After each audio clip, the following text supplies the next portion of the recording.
Hey everyone, आज के lecture में हम डिस्कस करेंगे डिवीजन ऑफ कॉम्प्लेक्स नंबर्स को। प्रीवियस लेक्चर में हमने मल्टीप्लिकेशन ऑफ कॉम्प्लेक्स नंबर्स को डिस्कस किया था। अगर आपने वो वीडियो नहीं देखी तो उसका लिंक आई बटन में मौजूद है, वहां से आप वो वीडियो देख सकते हैं। अब हम देखते हैं कि अगर हमें दो कॉम्प्लेक्स नंबर्स गिवन हो, उनकी डिवीजन हम किस तरह कर सकते हैं। Let's suppose first complex number Z1 है, जो कि हमारे पास है a प्लस आयोटा b के इक्वल, और सेकेंड कॉम्प्लेक्स नंबर Z2 है जो इक्वल है c प्लस आयोटा d के। अब इन दोनों कॉम्प्लेक्स नंबर्स की हमने डिवीजन फाइंड करनी है, लेकिन यहाँ पे हमारे पास एक कंडीशन गिवन है कि Z2 कॉम्प्लेक्स नंबर जो है वो नॉट इक्वल टू ज़ीरो होना चाहिए। मीन कि अगर हम Z1 को डिवाइड कर रहे हैं Z2 पे, जो भी डिनोमिनेटर में कॉम्प्लेक्स नंबर आएगा वो नॉट इक्वल टू ज़ीरो होना चाहिए। पहले हम इसको समझ लेते हैं कि डिनोमिनेटर में जो भी कॉम्प्लेक्स नंबर है वो नॉट इक्वल टू ज़ीरो क्यों होना चाहिए। लेट्स सपोज Z1 एक कॉम्प्लेक्स नंबर है जो है a प्लस आयोटा b, ठीक है। एंड Z2 को अगर हम ज़ीरो के इक्वल राइट करें और हम इसकी डिवीजन करें Z1 बाई Z2, तो यहाँ पे हम राइट करेंगे a plus iota b over zero. हम प्रीवियस लेक्चर्स में भी पढ़ चुके हैं कि अगर डिनोमिनेटर में ज़ीरो आए तो वो वैल्यू अनडिफाइन होती है, उसको हम डिफाइन नहीं कर सकते, ठीक है। डायरेक्ट हम यहाँ पे अनडिफाइन राइट कर देंगे। इसी तरह Z1 कॉम्प्लेक्स नंबर ज़ीरो के इक्वल हो और Z2 हमारे पास हो c प्लस आयोटा d। इसको हमने डिवाइड करना हो तो हमारे पास आ जाएगा Z1 बाई Z2। अब Z1 हमारे पास ज़ीरो के इक्वल है तो यहाँ पे हम ज़ीरो राइट कर देंगे ओवर Z2 की value c plus iota D है, तो यहाँ पे हम राइट कर देंगे c प्लस आयोटा डी। अब इसको हम डायरेक्ट जो है वो ज़ीरो राइट कर सकते हैं, ठीक है। ये रूल आपने जहन में रखना है कि ऊपर कोई भी वैल्यू हो सकती है, अगर डिनोमिनेटर में ज़ीरो आ जाए तो आपने अनडिफाइंड राइट करना है, ठीक है। और अगर न्यूमिनेटर में ज़ीरो हो और डिनोमिनेटर में कोई वैल्यू हो तब आपने डायरेक्ट वो ज़ीरो जो है वो आंसर में राइट कर देना है, उसको सॉल्व करने की ज़रूरत नहीं है। अब हम देखते हैं कि दो कॉम्प्लेक्स नंबर्स हमें गिवन हो तो उसको हम डिवाइड किस तरह कर सकते हैं। यहाँ पे हम राइट करेंगे Z1 डिवाइडेड बाई Z2, ठीक है। अब Z1 हमारे पास a प्लस आयोटा b के इक्वल है ओवर Z2 है c प्लस आयोटा d के इक्वल। अगर दो कॉम्प्लेक्स नंबर डिवीजन की फॉर्म में हो तो उसकी डिवीजन फाइंड करने के लिए हम रैशनलाइज करते हैं। रैशनलाइजेशन का जो मेथड होता है वो ये होता है कि डिनोमिनेटर में जो वैल्यू होती है उसमें जो साइन होगा वो हमने चेंज करना है। जैसा कि यहाँ पे हमारे पास c प्लस आयोटा d है तो इसका कांजुगेट हम लेंगे। Z2 हमारे पास c प्लस आयोटा d के इक्वल है। अगर हम Z2 का कांजुगेट फाइंड करें तो हमारे पास आ जाएगा Z2 conjugate c minus iota d, ठीक है। अब इस कांजुगेट के साथ हमने मल्टीप्लाई भी करवा देना है और डिवाइड भी करवाना है इस वैल्यू के साथ। तो अब हम इसे रैशनलाइज कर लेते हैं तो हमारे पास आ जाएगा a plus iota b over c plus iota d multiply. अब मल्टीप्लाई हमने इस वैल्यू के साथ करना है, c माइनस आयोटा d के साथ मल्टीप्लाई भी करवा देंगे और डिवाइड भी करवा देंगे।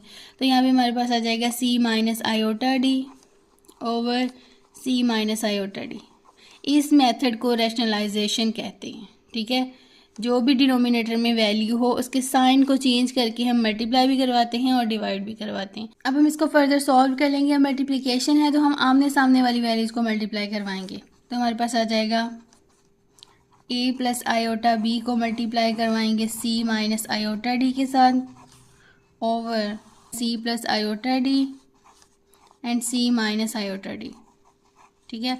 अब हम इन्हें मल्टीप्लाई करवाते हैं। अब ये दो कॉम्प्लेक्स नंबर्स हैं, ये फर्स्ट वाला कॉम्प्लेक्स नंबर है, ये सेकंड वाला कॉम्प्लेक्स नंबर है, ठीक है। प्रीवियस लेक्चर में हमने मल्टीप्लिकेशन ऑफ कॉम्प्लेक्स नंबर्स को डिटेल से डिस्कस किया था। सेम वही प्रोसीजर अप्लाई करके हम यहाँ पे इन दो कॉम्प्लेक्स नंबर्स की मल्टीप्लिकेशन करेंगे। तो अब हम इनकी मल्टीप्लिकेशन करते हैं। तो यहाँ पे हम राइट करेंगे a, पहले फर्स्ट वाली वैल्यू राइट करनी होती है, उसके बाद कंप्लीट जो कॉम्प्लेक्स नंबर है उसको राइट करना है। तो यहाँ पे हमारे पास आ जाएगा c माइनस आयोटा d। उसके बाद सेकंड वाली वैल्यू को इस कंप्लीट वैल्यू के साथ मल्टीप्लाई करवाना है। तो यहाँ पे हम राइट करेंगे प्लस आयोटा बी इंटू सी माइनस आयोटा डी ओवर। अगर यहाँ पे हम गौर करें c प्लस आयोटा डी और ये c माइनस आयोटा डी, यहाँ पे हम एक आइडेंटिटी अप्लाई कर सकते हैं। अगर आपको मालूम हो कि लॉज ऑफ अलजेब्रा में हमने तमाम लॉज को डिस्कस किया था, वहाँ पे हमारे पास एक लॉ था कि a plus B a minus B, कि अगर दो वैल्यूज़ हमारे पास हो, एक प्लस में हो और एक माइनस में हो, तो इसे हम राइट कर सकते हैं a square minus B square. यही वाली आइडेंटिटी हमने यहाँ पे अप्लाई करनी है। ये देखिए यहाँ पे हमारे पास है c प्लस आयोटा डी और c minus iota D. c को हम a के इक्वल कंसीडर कर लें और आयोटा d को b के इक्वल। एक दफ़ा ये वैल्यू प्लस में है और एक दफ़ा माइनस में, तो इसको हम राइट कर सकते हैं C whole square minus iota D whole square. I hope ये क्लियर हो गया होगा। अब हम इसको फर्दर सॉल्व करते हैं। अब हम इसको सॉल्व करते हैं। ए को इस पूरी वैल्यू के साथ मल्टीप्लाई करवाना है हमने, तो यहाँ पे हमारे पास आ जाएगा A C minus iota A D plus iota B C. यहाँ पे प्लस माइनस, यहाँ पे माइनस आ जाएगा। ठीक है, आयोटा को आयोटा से मल्टीप्लाई करेंगे तो आयोटा स्क्वायर आ जाएगा और बी डी आ जाएगा। अगेन देख लेते हैं, ए को सी से मल्टीप्लाई करवाए तो ए सी आ जाएगा। अब यहाँ पे कोई साइन नहीं मौजूद तो मीन यहाँ पे प्लस का साइन मौजूद है। ये प्लस का ए जब माइनस आयोटा डी के साथ मल्टीप्लाई होगा तो यहाँ पे हमारे पास माइनस आयोटा ए डी आ जाएगा। उसके बाद प्लस आयोटा बी को सी के साथ मल्टीप्लाई करवाना है तो आ जाएगा प्लस आयोटा बी सी। अब ये वाला प्लस इस माइनस के साथ मल्टीप्लाई होगा तो यहाँ पे माइनस आएगा। आयोटा को आयोटा के साथ मल्टीप्लाई करेंगे तो आयोटा स्क्वायर आ जाएगा। बी को डी के साथ मल्टीप्लाई करेंगे तो बी डी आ जाएगा ओवर। अब हम इसको राइट करते हैं तो यहाँ पे हमारे पास आ जाएगा सी स्क्वायर माइनस आयोटा डी, ये दोनों वैल्यूज़ का होल स्क्वायर है तो आयोटा का स्क्वायर हमारे पास आ जाएगा और डी का स्क्वायर आ जाएगा। न्यूमिनेटर में भी आयोटा स्क्वायर मौजूद है, डिनोमिनेटर में भी, तो यहाँ पे हम आयोटा स्क्वायर की वैल्यू पुट कर देंगे। आयोटा स्क्वायर -1 के इक्वल होते हैं। ये प्रीवियस लेक्चर में हम डिस्कस कर चुके हैं कि आयोटा स्क्वायर की वैल्यू -1 किस तरह आती है। अब हम राइट करेंगे A C minus iota A D plus iota B C, उसके बाद माइनस आयोटा स्क्वायर की वैल्यू -1 है, ये राइट कर देंगे और B D over C square minus iota square की वैल्यू -1 राइट कर देंगे और साथ में डी स्क्वायर राइट करेंगे। उसके बाद हम राइट करेंगे A C minus iota A D plus iota B C. अब ये वाला माइनस इस माइनस के साथ मल्टीप्लाई होगा तो यहाँ पे प्लस आ जाएगा, plus B D over C square as it is write कर देंगे। ये माइनस इस माइनस के साथ मल्टीप्लाई होगा तो हमारे पास प्लस आ जाएगा और यहाँ पे हम डी स्क्वायर राइट कर देंगे। अब हम रियल पार्ट को सेपरेट कर लेंगे और इमेजिनरी पार्ट को सेपरेट, तो यहाँ पे हम राइट करेंगे A C plus B D. उसके बाद यहाँ पे इमेजिनरी पार्ट हमारे पास है minus iota A D plus iota B C. ठीक है, over C square plus D square. अब इस वैल्यू में से हम आयोटा कॉमन ले लेंगे तो यहाँ पे हमारे पास आ जाएगा A C plus B D. ये रियल वैल्यूज हैं तो इसमें ब्रैकेट लगा देंगे। उसके बाद यहाँ पे माइनस आयोटा कॉमन लेंगे तो हमारे पास आ जाएगा ए डी, ये माइनस जब इस प्लस के साथ मल्टीप्लाई होगा तो यहाँ पे माइनस आ जाएगा B C over C square plus D square. अब यहाँ पे हमारे पास ये कंप्लीट एक कम्प्लेक्स नंबर बन गया है। ये इसका रियल पार्ट है और ये इमेजिनरी पार्ट है। ठीक है, इस पूरे कम्प्लेक्स नंबर के साथ C square plus D square divide हो रहे हैं। ठीक है, तो separately real and imaginary part के साथ हम इसे राइट कर सकते हैं। तो यहाँ पे हम राइट करेंगे A C plus B D over C square plus D square. उसके बाद माइनस का साइन लगाएंगे। उसके बाद हमारे पास आ जाएगा A D minus B C over C square plus D square. ठीक है, इसको हम इस तरह ब्रैकेट लगा देंगे और यहाँ पे आयोटा लगा देंगे। ये हमारे पास अगेन एक कम्प्लेक्स नंबर बन गया है। आई होप ये क्लियर हो गया होगा। ये हमारे पास फाइनल आंसर है। अब हम एक एग्जांपल को डिस्कस करते हैं, उससे आपको मज़ीद क्लियर हो जाएगा। डिवीजन को समझने के लिए हम एक एग्जांपल को डिस्कस कर लेते हैं। यहाँ पे हमारे पास दो कम्प्लेक्स नंबर्स डिवीजन की फॉर्म में गिवन है और हमें कहा गया है कि इसको सॉल्व करें और इसको स्टैंडर्ड फॉर्म में एक्सप्रेस करें। स्टैंडर्ड फॉर्म का मतलब है ए प्लस आयोटा बी की फॉर्म में राइट करना है। ठीक है, अब ये दो कम्प्लेक्स नंबर जो हमें गिवन है इनको हमने डिवाइड करना है। एंड में सोल्यूशन जो है हमारे पास इस फॉर्म में आना चाहिए। तो हम इसको सॉल्व करते हैं। जैसा कि हमने अभी डिस्कस किया है कि अगर दो कम्प्लेक्स नंबर डिवीजन की फॉर्म में हो तो उसको सॉल्व करने के लिए हम रैशनलाइजेशन करते हैं। रैशनलाइजेशन करने के लिए डिनोमिनेटर का हम कॉन्जुगेट लेंगे। तो 4 - 5 आयोटा का कॉन्जुगेट अगर हम लें तो हमारे पास आ जाएगा 4 + 5 आयोटा। ठीक है, अब इस वैल्यू के साथ हमने मल्टीप्लाई भी करवाना है और डिवाइड भी करवाना है। तो यहाँ पे हम राइट करेंगे 4 + 5 आयोटा ओवर 4 - 5 आयोटा। मल्टीप्लाई हमने करवाना है 4 + 5 आयोटा के साथ। तो यहाँ पे हमारे पास आ जाएगा 4 + 5 आयोटा ओवर 4 + 5 आयोटा। ठीक है, मल्टीप्लाई भी करवाना है और डिवाइड भी करवाना है। अब हम सिंपली इन्हें मल्टीप्लाई करवा लेंगे तो हमारे पास आ जाएगा 4 + 5 iota into 4 + 5 iota over 4 - 5 iota 4 + 5 iota.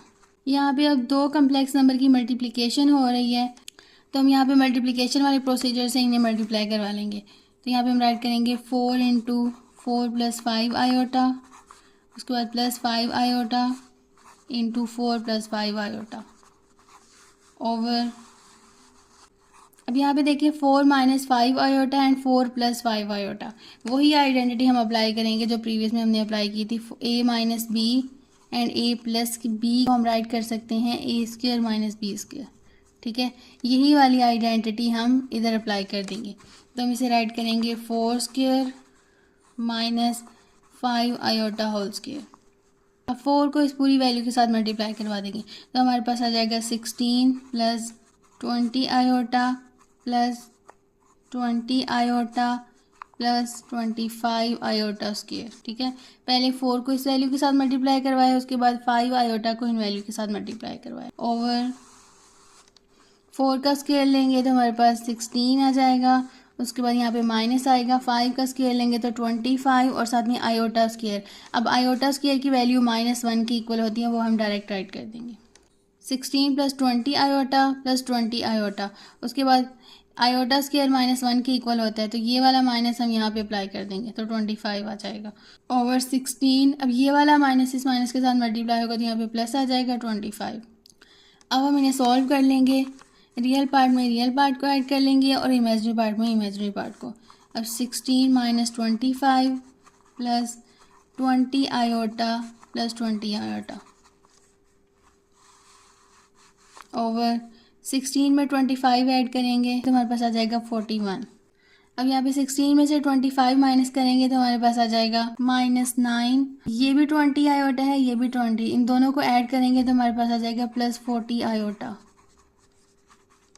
Over 41। अब ये हमारे पास एक कम्प्लेक्स नंबर बन गया है, ठीक है। ये रियल पार्ट है, ये इमेजनरी पार्ट है। अब 41 इन दोनों के नीचे है तो हम सेपरेट इन दोनों पे अप्लाई कर देंगे। तो यहाँ पे हमारे पास आ जाएगा -9/41 प्लस 40/41 आयोटा, ठीक है। ये हमारे पास स्टैंडर्ड फॉर्म बन गई है जो कि a प्लस आयोटा b की फॉर्म में है। आयोटा को हम यहाँ पे राइट कर दें या फिर यहाँ पे, उससे कोई इफेक्ट नहीं होगा, ठीक है। ये हमारे पास फाइनल आंसर है। आई होप ये क्लियर हो गया होगा कि किसी भी दो कम्प्लेक्स नंबर की डिवीजन किस तरह पॉसिबल है। तो फाइनली हम यहाँ पे राइट कर सकते हैं कि डिवीजन ऑफ कम्प्लेक्स नंबर का मतलब है रैशनलाइजेशन ऑफ कम्प्लेक्स नंबर। इंशाल्लाह नेक्स्ट लेक्चर में कम्प्लेक्स नंबर से रिलेटेड हम कुछ क्वेश्चंस को सॉल्व करेंगे। मिलते हैं नेक्स्ट वीडियो में, तब तक के लिए अल्लाह हाफिज़।